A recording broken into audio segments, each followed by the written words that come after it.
लेकिन तुम अपने मायके से वापस कब आ रही हो? मैं अपना ख्याल रख ही रहा हूँ। हाँ, लेकिन घर पे कोई होना चाहिए ना कट कट करने के लिए। आ जाओ अब जल्दी। चलो चलो, रखो phone. Bye bye bye bye. Sir, एक आदमी आया है अपना ही डेथ सर्टिफिकेट लेके। क्या साहब देखिए साहब, किसी ने मेरे नाम का डेथ सर्टिफिकेट भेजा है साहब। ये तो नकली है। इस पे यहाँ पे एक स्टैंप होना चाहिए, वो स्टैंप नहीं है। और डेट देखो, 1 महीने बाद की डेट डाली है इस। साहब मैं जानता हूँ किसने किया साहब, ये ना उस मुजाहिद का काम है साहब। उसे कसम खाई हुई है साहब, मुझे चैन से जीने नहीं देगा। क्यों? ऐसी क्या दुश्मनी है उसकी तुम्हारे साथ? असलम भाई, हाँ आप अंदर नहीं जा सकते हैं। अंदर नहीं जा सकता मतलब? मुजाहिद भाई ने मना किया है, क्या? आपको अंदर ना आने दो। छोड़। अरे समझा करिए। तू मुझे रोकेगा? अरे मना किया। क्या मजाक हो रहा है भाई? मुजाहिद भाई क्या मजाक है ये? मजाक नहीं, सच है। अब तू यहाँ काम नहीं कर सकता। क्या? मैंने मना किया था ना उस औरत से निकाह करने के लिए। अब तेरा मेरा कोई वास्ता नहीं, समझ में आया तेरे? चल निकल। ऐसे कैसे आप मुझे यहाँ आने से रोक सकते हैं? ये सब कुछ मैंने बनाया, मैंने। और इसमें पैसे मैंने लगाए हैं। जो तू काम करता था उसका मेहनताना मैंने तुझे दिया है, समझ में आया तेरे? चल चल निकल। मैं आपका नौकर नहीं हूँ, जितनी दुकान आपकी है ना उतनी मेरी है। बराबरी की बात करता है। चल चल निकल, बाहर निकाल सब। चल। ये अच्छा नहीं कर रहा हूँ। अरे अच्छा बुरा बोल रहा हूँ मैं। चल चल बाहर। सब जब से मैंने ज्योति से निकाह किया, जबरदस्ती का पकड़ ले रहा मुझसे, और तो मेरा किसी बटवा मार लिया साहब। तो उसकी कंप्लेंट लिखवाई है? नहीं सर, देखिए साहब, पहले बटवा फिर ये डेथ सर्टिफिकेट, ये हो क्या रहा साहब? सर, ये माटुंगा पोस्ट ऑफिस से पोस्ट किया गया। साहब मैं कह रहा हूँ साहब, ये उस मुजाहिद का काम है साहब। ये उसका धमकी देने का तरीका है साहब, मैं बोल रहा हूँ। आपको लगता है आपकी जान को खतरा है? तो और क्या साहब? मतलब हो भी सकता है साहब। कंप्लेंट लिखवानी उसके खिलाफ? हाँ साहब। गायकवाड़, तकरार नोंदेंगे। जाइए जाइए। नमस्कार, मैं senior inspector Rajesh Jadhav, crime petrol Dastak के आज के इस भाग में आप सबका स्वागत करता हूं। मेरे पुलिस करियर में मैंने कई तरह के केसेस सॉल्व किए हैं, लेकिन ऐसा पहली बार हुआ था कि एक इंसान अपना ही डेथ सर्टिफिकेट लेके मेरे पास आया था। असलम बहुत ही परेशान था और परेशान होने की सारी वजहें उसके पास थी। क्या ये एक मजाक था या फिर एक धमकी या होने वाले अपराध की दस्तक? जब ये केस मेरे पास आया तब मैं नायगांव पुलिस स्टेशन में पोस्टेड था और इस केस को सुलझाने की जितनी कोशिश हम कर रहे थे, ये केस उतना ही उलझता चला जा रहा था। सर, माटुंगा पोस्ट ऑफिस से कोई इन्फॉर्मेशन नहीं मिल पाई। बाहर जहाँ पोस्ट बॉक्स है वहाँ पे कोई सीसीटीवी कैमरा है नहीं, और वहाँ काफ़ी लोग आते जाते हैं, तो किसी ने ध्यान नहीं दिया। उस मुजाहिर के बारे में कुछ पता चला? सर, उसके घर गए थे। उसकी बीवी ने कहा कि वो वडोदरा गया हुआ है। वडोदरा? नमस्कार, नायगांव पुलिस स्टेशन। क्या? आप कौन बोल रहे हैं? हेलो हेलो, बोलिए। सर सर सर सर, अभी अभी किसी का फोन आया था, वो बोला कि पुलिस स्टेशन में बॉम्ब है। क्या? गायकवाड़, एक काम करो, बॉम्ब स्क्वाड को तुरंत फोन लगाओ। कर दे, पुलिस स्टेशन रिकामा करा, विदाउट पैनिक सबको बाहर निकालो। चलो चलो सब लोग बाहर चलो। चलो चलो सब लोग बाहर चलो। अरे चलो निकलो मैडम, बाहर चलो, बाहर निकलो। Hello, bomb squad.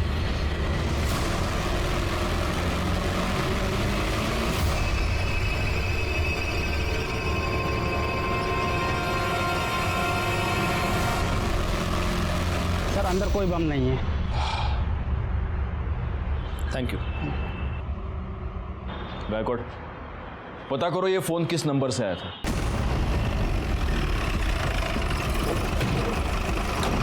सर, इसी होटल के नंबर से फोन आया था।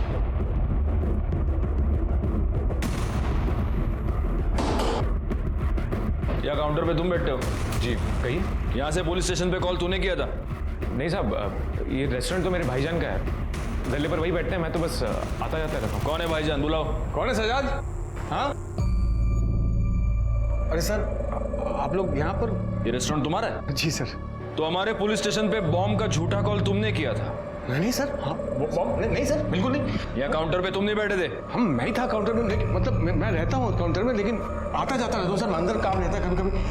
मैं मतलब यहाँ पे सीसीटीवी कैमरा नहीं है? सब रेस्टोरेंट नया खुलवाया ना सब, तो अभी लगवाया नहीं है। गायकवाड़, लोन चला। अरे सर ऐसे कैसे? सर मैंने कुछ नहीं किया। ऐसे आप हमारा सबूत निकालो। सर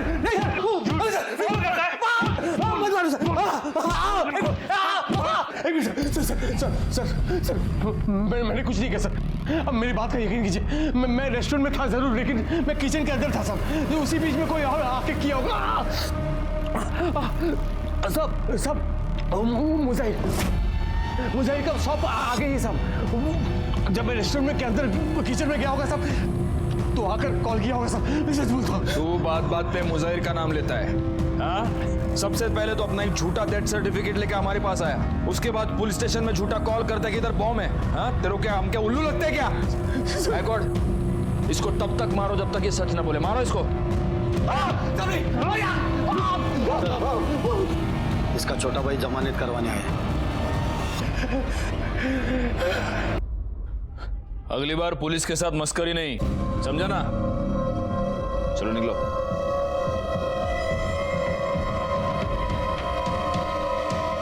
गायकवाड़, वो मुजाहिर तो यहाँ है ही नहीं, फिर भी असलम बार बार उसका नाम क्यों ले रहा है? जरा कंफर्म करो वो मुजाहिर बाहर है या नहीं। अम्मी, मैंने पूरा पार्ट प्लान कर लिया। अब मैं खेलने जाऊँ? ठीक है जाओ, पर जल्दी आना, ठीक है? सब आप मुजाहिर, आपको बताया तो था कि वो बड़ोदरा गए हैं। हमें आपके घर की तलाशी लेनी है। आप ऐसी तलाशी नहीं ले सकते। सर्च वारंट और कर सब ले। पूरा घर चेक करो। सर सब क्या हुआ? भाभी देखिए ना, ये घर की तलाशी ले रहे हैं और बार बार इन्हीं के बारे में पूछ रहे हैं। सर वो घर में नहीं है। मुजाहिर का नंबर दो। नंबर क्या? बोलो नंबर। सर, मुजाहिर की बीवी का कहना है कि वो बड़ौदा गया है, और जब परसों मुजाहिर का फोन स्विच ऑफ हुआ था, उसकी मोबाइल की लोकेशन मुंबई की थी। बीवी कह रही है कि वो बड़ौदा गया है और मोबाइल की लोकेशन मुंबई में थी। कहीं सच में ये मुजाहिर असलम को फंसाने की कोशिश तो नहीं कर रहा?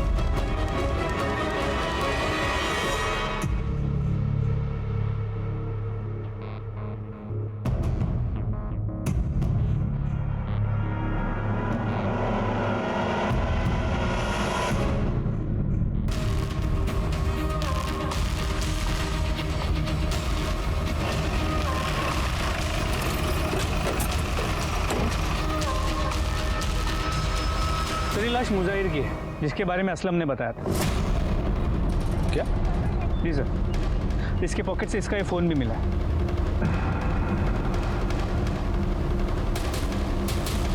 गला दबाकर मारा गया है और बॉडी की हालत देखकर ऐसा लग रहा है कि शायद 2-3 दिन हो गए। आसपास कुछ मिला? करने सर वहाँ ये पर्स मिला है। देखो गायकवाड़, हो सकता है कि कातिल का हो। सर, तो असलम का पर्स है।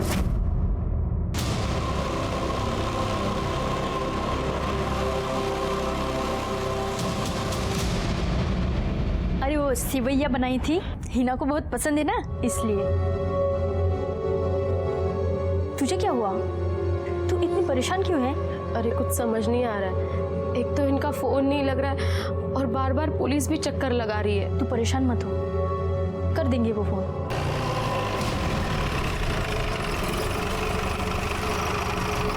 बेटा, चांद चाचा को बुला के लेके आ।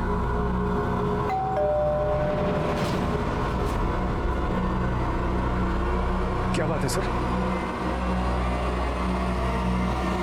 ये वॉलेट तुम्हारा है?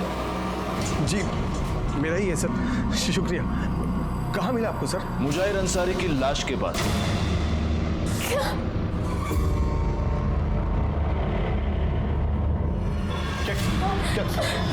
क्या मतलब इंस्पेक्टर साहब? मतलब ये है कि मुजाहिर अंसारी का मर्डर हो चुका है और इसका वॉलेट उसकी लाश के पास मिला। क्यों चला?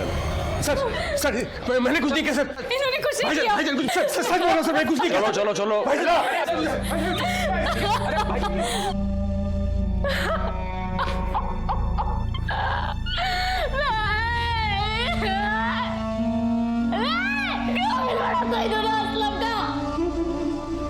अपने भाई की जान ले ली, अल्लाह उसे कभी माफ नहीं करेगा।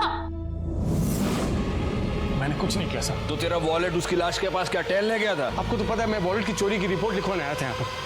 कोई मुझे फंसा रहा, पहले वो डेथ सर्टिफिकेट, फिर बॉम्ब का झूठा कॉल, कोई मेरे खिलाफ साजिश कर रहा साहब। सब चांद भाईजान ये सब कर रहे हैं साहब, मुझे लग रहा है। अच्छा, इतने दिनों से तू मुजाहिर का नाम लेकर रो रहा था, अब चांद भाईजान। मैं तुझे बताता हूँ हुआ क्या। तूने मुजाहिर का मर्डर कर दिया, लेकिन गलती से तेरा वॉलेट वहां पर छूट गया और ये बात तुझे रियलाइज हुई। तब तूने एक प्लान बनाया, तूने अपने ही नाम का एक झूठा डेथ सर्टिफिकेट खुद को पोस्ट किया और फिर तू हमारे पास आया डेथ सर्टिफिकेट और खोए हुए वॉलेट की कंप्लेंट लेकर। और उसके बाद तूने बॉम्ब का झूठा कॉल भी किया। आप लोगों ने इतना मुझे मारा, अब खुद को मार खाने के लिए खुद को क्यों फंसाऊंगा साहब? अरे मार खाया, लेकिन खून के इल्जाम से तो तू बच जाता। ऐसा है ना, बहुत शाना है तू असलम। तू यही साबित करना चाहता था कि तुझे फंसाया जा रहा है। मेरी बात का यकीन कीजिए साहब, सच में मैंने कुछ नहीं किया। बोलेगा, तू सच बोलेगा। शिरके चौपायाला। सर मुझे की पीएम रिपोर्ट देखो जरा। सब पहले तार से इसका गला खींचा गया, फिर ईंट जैसी किसी चीज से इसके सर पे वार किया गया, जिसकी वजह से इसकी मौत हो। इस मुजाहिर की दुकान कहाँ पर? परेरा मार्केट। एक काम करो, इसके दुकान से ये पता करो कि उस दिन ये कहाँ जाने वाला था, किससे मिलने वाला था, इसकी किसी के साथ कोई दुश्मनी थी क्या? और एक और काम करो गायकवाड़, असलम और मुजाहिर दोनों की कॉल लोकेशन निकालो और उस चांद के बारे में भी पता करो। सर तुम्हारे साहब कहाँ है? कुछ बता कर नहीं गए साहब, बोले कि 10-12 दिनों के लिए कहीं जा रहा हूँ, तब तक दुकान संभाल लो। तुम्हारे मुजाहिर साहब और असलम, इन दोनों के बीच झगड़ा था ना? हाँ साहब, असलम भाईजान के साथ तो पंगा था ही, इधर चांद भाई के साथ भी कुछ सही नहीं चल रहा था। चांद के साथ? हाँ साहब, मुजाहिर भाई के जाने के 2 रोज पहले चांद भाई यहाँ पर आए थे। बस चांद भाई, एक सौदा पक्का हो जाए फिर तो चांदी ही चांदी है।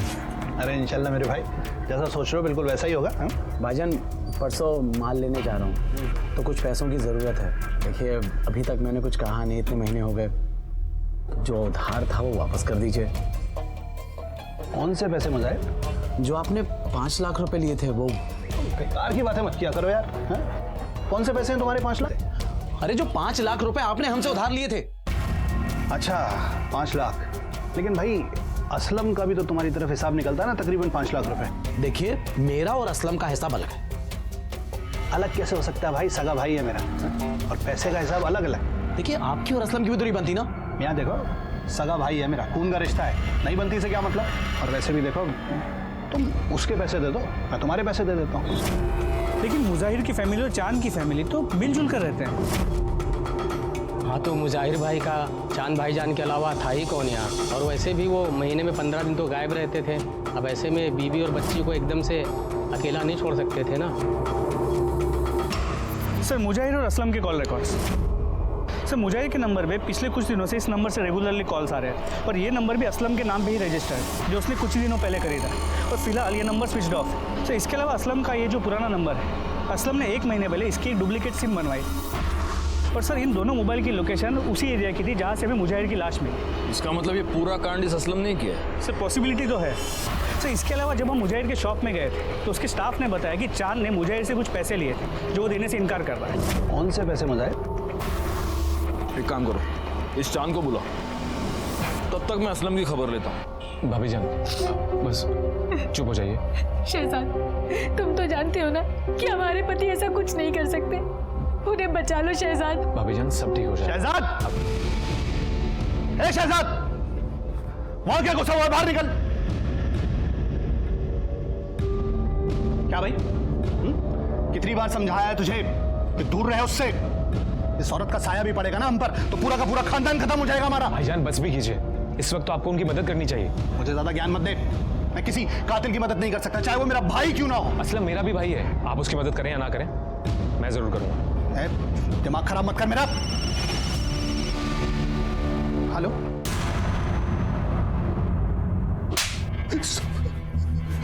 तूने 1 महीने पहले अपने सिम कार्ड की कॉपी बनवाई थी?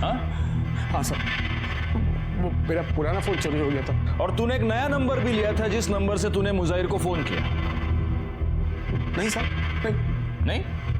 तो वो सिम कार्ड तेरे नाम पे कैसे? वही तो साहब, मुझे खुद नहीं पता साहब कैसे। तुझे कुछ भी नहीं मालूम होता असलम, हाँ? तुझे ये तो पता है ना कि उस दिन तू वहां गया था, क्योंकि तेरे मोबाइल की लोकेशन उसी जगह की है जहां पर हमें मुजाहिर की बॉडी मिली। क्या करने गया था उधर? साहब वो बहुत दिनों से मुझे एक आदमी का फोन आ रहा था, अफजल शेख नाम का। वो मेरे साथ मिलकर रेस्टोरेंट खोलना चाहता था, तो उसने मुझे वहां बुलाया था साहब। तो वो तेरा अफजल शेख मिला तेरे को? नहीं साहब, मैं बहुत देर तक उसका इंतजार किया, लेकिन वो वहां पर आया नहीं साहब। कौन से नंबर से आया था फोन? लैंडलाइन नंबर से। कर दे, ऐसा फोन दे। दिखा, तेरे फोन में दिखा कौन सा नंबर है, दिखा। जी सर। सर, इसका बड़ा भाई चांद है। क्या यह सच है कि तुमने मुजाहिर से 5 लाख रुपए लिए थे और अब उसे देने से इनकार कर रहे थे? हाँ सर, मैंने पैसे लिए थे, लेकिन मुजाहिर ने असलम के भी तो इतने पैसे रोक रखे थे। लेकिन जहां तक मुझे पता है तुम्हारी और असलम की बिल्कुल नहीं बनती। सर लेकिन असलम है तो मेरा छोटा भाई ना, मेरे पास उस वक्त पैसे नहीं थे, मैं बाद में दे देता सर। ये तुम्हारे बैंक डिटेल्स, इससे साफ पता चलता है कि तुम्हारे बैंक में अच्छे खासे अमाउंट है। मतलब पैसे तो है लेकिन तुम्हारी देने की नीयत नहीं है। हा? नहीं ऐसी बात नहीं सर। वो कहीं ऐसा तो नहीं है कि मुजाहिर तुमसे पैसे मांग रहा था इसलिए तुमने उसको मार दिया?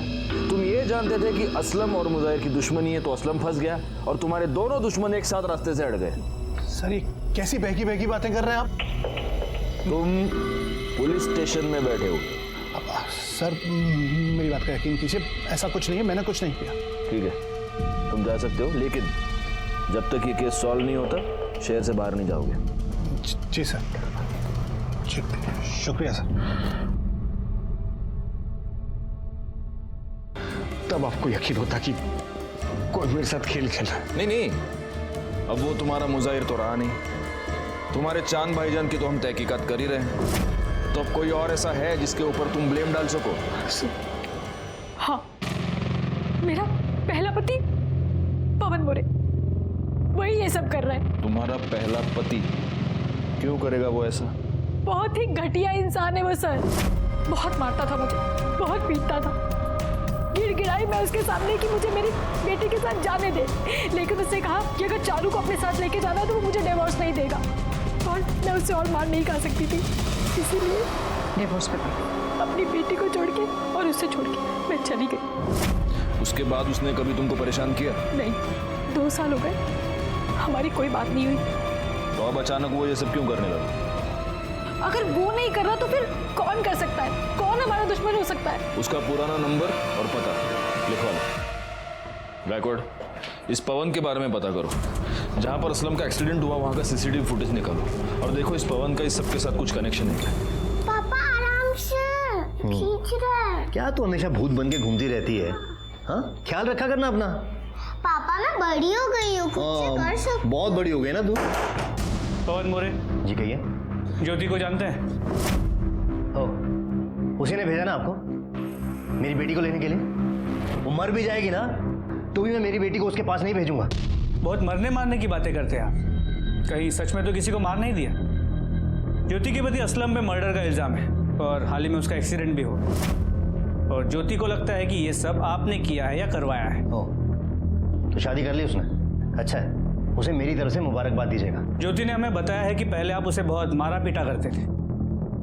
सर जानते नहीं आप उस औरत को, बहुत ऊंची चीज है वो। और वैसे भी क्या हो गया अगर पति ने कभी थप्पड़ मार दिया तो कौन सी बड़ी बात हो गई? बहुत बड़ी बात हो गई। चलिए हमारे साथ। देखिए साहब, मेरी बच्ची बीमार है, मैं आपके साथ कहीं नहीं जा सकता। वैसे मैं बहुत परेशान हूँ, आप ज्योति से जाके कहिए कोई नया तमाशा ना खड़ा करे। क्या हुआ तुम्हारी बेटी को? मुझे कैंसर हुआ। नहीं बेटा, ऐसे नहीं कहते। कुछ नहीं होगा तुझे, कुछ नहीं होने दूंगा मैं तुझे। ये रही मेरी बेटी की रिपोर्ट्स। अपनी बच्ची को देखूं या उसकी बीमारी को, डॉक्टर, दवाई, हॉस्पिटल, घर, सब परेशान हो गया हूं मैं। देखिए सर, आप प्लीज यहां से जाइए। अगर आपको मेरे खिलाफ कोई भी सबूत मिले ना तो आप फोन कीजिएगा मुझे सामने से, मैं खुद आके मिलूंगा आपको। ठीक है, अभी के लिए हम जा रहे हैं, लेकिन अगर जरूरत पड़ेगी तो फिर आएंगे। पर हाँ, शहर छोड़ के नहीं मत जाना। सर, जहाँ पर असलम का एक्सीडेंट हुआ था वाकई सीसीटीवी फुटेज।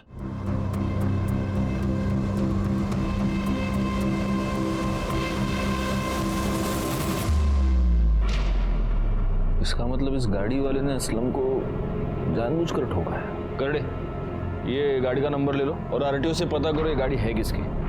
सर मैं पवन से मिलकर आया और उसके बारे में उसके एरिया में पूछताछ भी की। ये पवन मोरे आदमी कैसा है? खूब किरकिर करतो साहब, तो छोटी छोटी बातों में पंगा लेता रहता है। उसका अपनी बेटी के साथ रिश्ता कैसा है? बेटी तो जान है उसकी। उसी बेटी के लिए यहाँ के बच्चों के साथ हमेशा लड़ता रहता है। वैसे वो काम क्या करता है? सर वो सॉफ्टवेयर इंजीनियर है और अंधेरी में उसका ऑफिस है। सर उसकी बेटी को कैंसर है।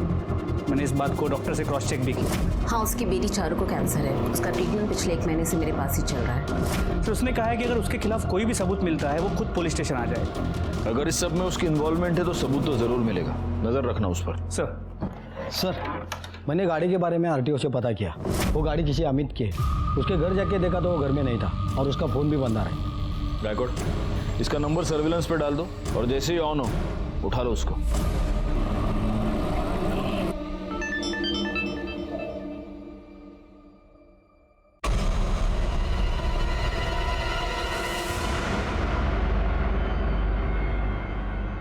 सर वो अमित जिसकी कार से टक्कर मारी गई थी उसका पता चल गया है। तो उठा लो उसको।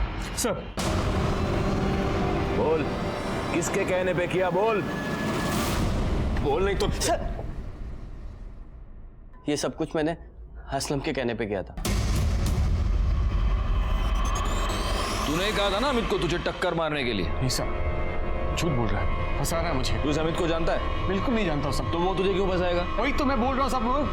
कोई क्यों फंसा रहा है मुझे साहब? कब से वही तो बोल रहा हूँ आपको, कोई फंसा रहा है मुझे। क्या हुआ, आप कंफ्यूज हो गए? इस केस ने हमें भी ऐसी ही उलझन में डाल दिया था। शक की सुई बार बार असलम की तरफ घूम रही थी और असलम बार बार यही कह रहा था कि उसने कुछ नहीं किया, उसे फंसाया जा रहा है। ये बात साफ नहीं हो पा रही थी कि क्या वाकई असलम ने ये सब कुछ किया था या किसी और ने असलम को फंसाने के लिए ये सब कुछ किया था और वही मुजाहिर का असली कातिल था।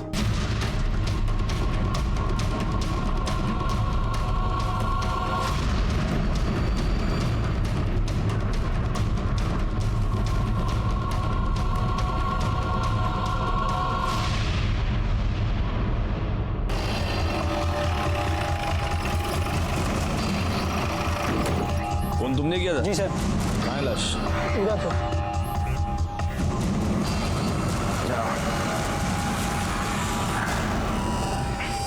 निकालो बाहर। सबसे पहले तुमने देखा था बॉडी? जी सर, मैं यहाँ से निकल रहा था तो बदबू बहुत आ रही थी तो मैंने देखा तो यहाँ लाश था। गायकवाड़, लगता है किसी जानवर ने इस बॉडी को खोद के निकाला है। जरा आसपास भी देखो, कुछ मिलता है क्या?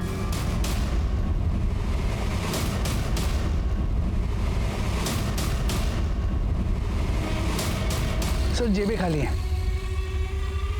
बॉडी बहुत बुरी तरह से डिकम्पोज हो चुकी है। लगता है 20-25 दिन हो गए। सर ये मोबाइल मिला। गायकवाड़, लगता है ये फोन इसी का है। शायद इससे पता चल जाएगा कि ये है कौन।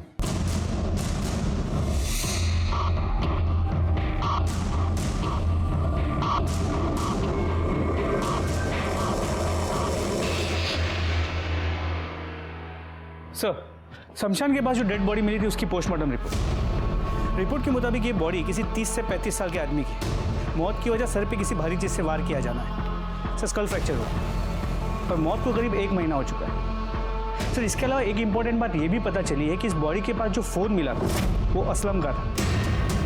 सर ये वही फ़ोन है जो उसने कहा था कि चोरी हो गया और जिसके लिए उसने डुप्लीकेट सिम बनवाई थी। असलम का फोन? जी सर इससे तो अब ये क्लियर हो जाता है कि ये दोनों मर्डर असलम ने किए।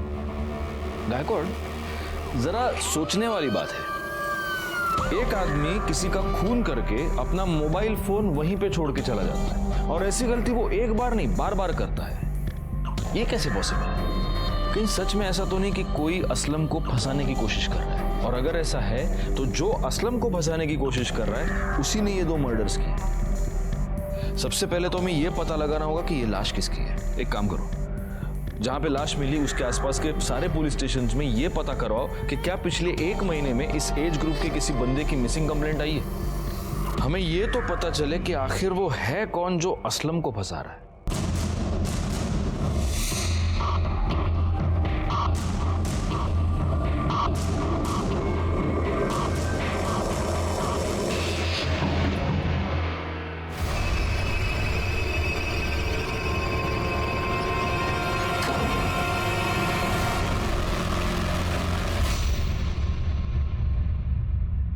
तुम्हें पुलिस ने छोड़ दिया? और क्या, आखिर पुलिस को भी मानना पड़ा कि मैंने कुछ नहीं किया है। हाँ, मैं तो जानती ही थी कि तुम बेकसूर हो।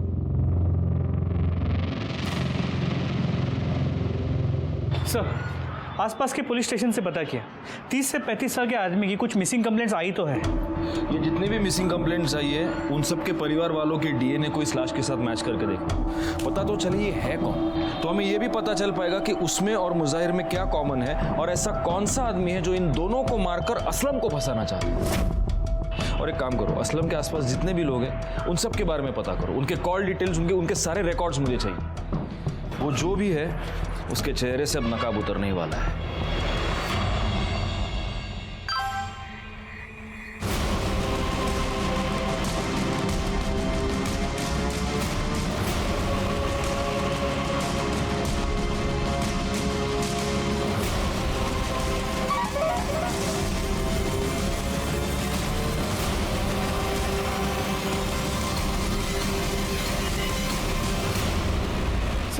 सर, असलम के आसपास जितने भी लोग रहते हैं सबकी मोबाइल लोकेशन रिकॉर्ड चेक किए। सर, जिस दिन हमें लाश मिली थी उसकी 1 दिन पहले ज्योति की मोबाइल की लोकेशन उसी एरिया की। ज्योति? वो वहां क्या करने गई थी? इस पूरे केस में हमारा ज्योति पर कभी ध्यान गए नहीं गए को? सर, वो असलम के लिए इतनी परेशान रहती थी कि कभी ऐसे लगा ही नहीं। और सर, समझ में ये नहीं आ रहा है कि वो ऐसा करेगी क्यों। ये तो अब हमें वही बताएगी। चलो। सर, ज्योति के न्यूड फोटो सर्कुलेट हो रही है, ये देखो। क्या?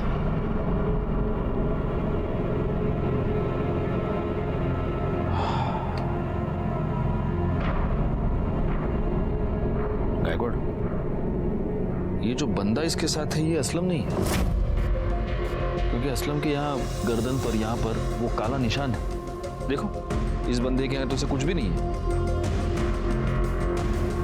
सब मतलब ज्योति का किसी के साथ कोई चक्कर चल रहा था और इसीलिए असलम को रास्ते से हटाने के लिए वो ये सब कर रही थी। और ये भी हो सकता है कि अब असलम वापस आ गया तो इस बंदे ने गुस्से में आकर ज्योति के फोटोग्राफ सर्कुलेट कर दिए। अब तो इस ज्योति से मिलना ही होगा। चलो।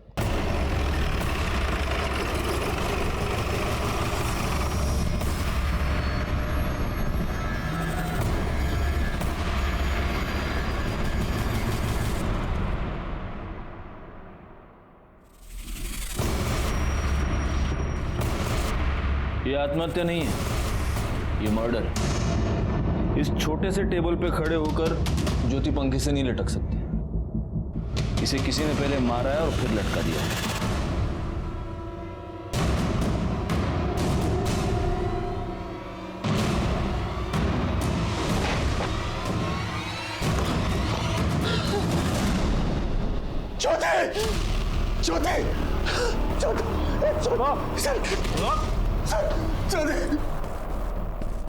अभी क्यों चौंक रहा इतना? हाँ? तू नहीं मारा ना उसको?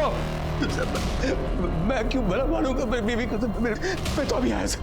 कैसे हो गया सर? तेरा मोबाइल दे, मोबाइल दे।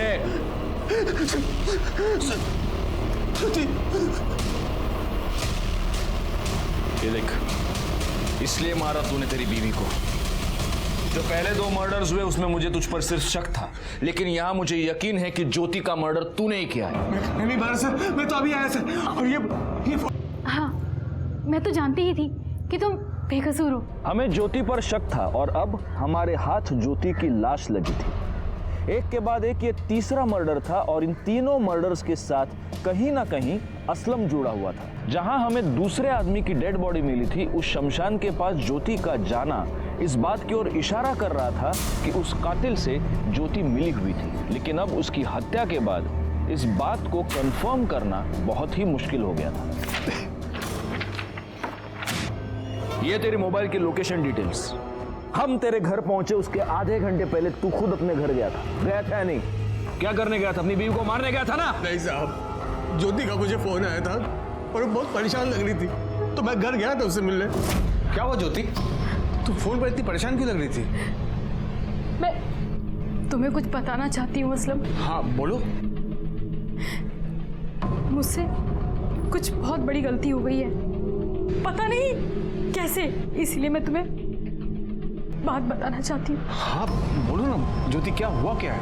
हाँ एक मिनट। हाँ हाँ बोलो। क्या? एक काम करो, तुम उसको रोको, मैं अभी आता हूँ, अभी आता हूँ मैं, ठीक है? ज्योति वो रेस्टोरेंट से फोन था, कोई कस्टमर हंगामा कर रहा है तो मुझे जाना पड़ेगा, मैं तुरंत वापस आ जाऊंगा, ठीक है? हाँ तुम ख्याल रखना अपना। जब मैं अपने रेस्टोरेंट के बाहर पहुंचा तो मुझे वो फोटोज मिले। वो फोटो देख कर मैं बहुत गुस्सा हो गया, मैं घर वापस लौटा साहब। जैसे मैं घर पहुंचा तो आप लोग घर पर थे साहब।